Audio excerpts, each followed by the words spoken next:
ఆలయ దర్శనం యొక్క ప్రాముఖ్యత. ఈరోజు మనము పరంకరుణ పరంజ్యోతి విశిష్ట ఆలయ దర్శనాన్ని చేసుకోబోతున్నాము. శ్రీ పరంజ్యోతి భక్తుల జీవితాలలో అసంఖ్యాకమైన మరియు విభిన్నమైన అద్భుతాలను చేసి ఉన్నారు. ఈ విశిష్ట ఆలయ దర్శనం యొక్క ప్రత్యేకత శ్రీ కల్కి చేసిన భౌతిక అద్భుతాలను చూడటము. ఈ భౌతిక అద్భుతాలు కారణము మరియు తర్కము అనే పరిధిని అధిగమిస్తాయి. మీరు ఈ అద్భుత సంభవాన్ని వీక్షిస్తూ శ్రీ పరంజ్యోతిని ప్రార్థించినట్లయితే మీ ఇళ్లలో కూడా సోమ వస్తుంది.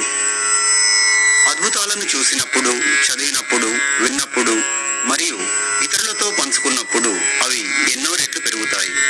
ఎక్కువ అద్భుతాలను పొందడానికి మరియు సత్కర్మను సంపాదించుకోవడానికి మీకు జరిగిన అద్భుతాలను ఇతరులతో పంచుకోండి.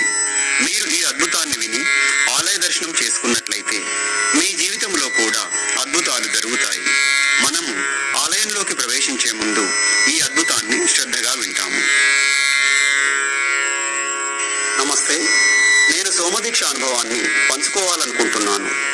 దీక్షకు ముందు నేను కార్యాలయానికి మరియు ఇంటికి సంబంధించిన పనుల వలన ఎంతో మానసిక ఒత్తిడికి లోనయ్యాను. నేను ప్రక్రియలో పాల్గొని నాకు ప్రశాంతత లభించాలని మరియు ఆలోచనలు నన్ను బాధించకూడదని మాత్రమే శ్రీ అమ్మా భగవానికి ప్రార్థించాను. దీక్షా ప్రక్రియ ప్రారంభమైన తర్వాత నా మనస్సు సంపూర్ణంగా నిశ్శబ్దమైపోయింది. ఎలాంటి ఆలోచనలు కానీ గందరగోళం కానీ లేకుండా ఉన్నత చైతన్య స్థితిలోకి వెళ్ళాను. సోమదీక్ష ప్రార్థనా సమయంలో నా లోపల నిజంగా తులసి తీర్థం నా గొంతులో పోస్తున్నట్లుగా అనుభూతి చెందాను. ఆ రుచి సంపూర్ణంగా విభిన్నంగా ఉంది. సాధారణంగా ఆలయాలలో ఇచ్చే తీర్థంలా లేదు, చాలా రుచికరంగా ఉంది. ఆ క్షణము నుండి నా మనసు శాంతమైపోయింది మరియు ఈ రోజు ఉదయం కూడా ప్రార్థన చేస్తున్న సమయంలో నేను చాలా సులభంగా ఉన్నత చైతన్య స్థితిలోకి వెళ్ళగలిగాను మరియు ఉనికిని అనుభవించాను మరియు నా గొంతులో అదే తులసి తీర్థం యొక్క రుచిని అనుభూతి చెందాను. ఇప్పుడు నా లోపల సంపూర్ణమైన నిశ్శబ్దం మరియు అంతా ఆనందం మరియు ప్రేమతో నిండిపోయి ఉంది. నా ప్రియమైన శ్రీ అమ్మా భగవానికి వేల వేల కృతజ్ఞతలు. పూజా విధానం. పరంకరుణ పరంజ్యోతి విశిష్ట ఆలయ దర్శనం. ప్రతి సాక్షాత్కారము నా సాక్షాత్కారము. పరంకరుణ పరంజ్యోతి. పరంకరుణ పరంజ్యోతి మహావాక్యాలు. మీ శరీరము మీది కాదని గుర్తించండి, దానిని శ్రద్ధతో సంరక్షణ చేయడం నేర్చుకోండి. నేటి బోధన.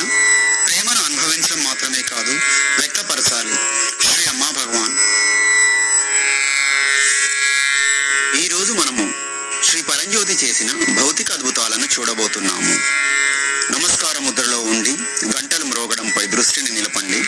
ఇది మెదడు యొక్క కుడి మరియు ఎడమ భాగాలను సమన్వయం చేస్తుంది.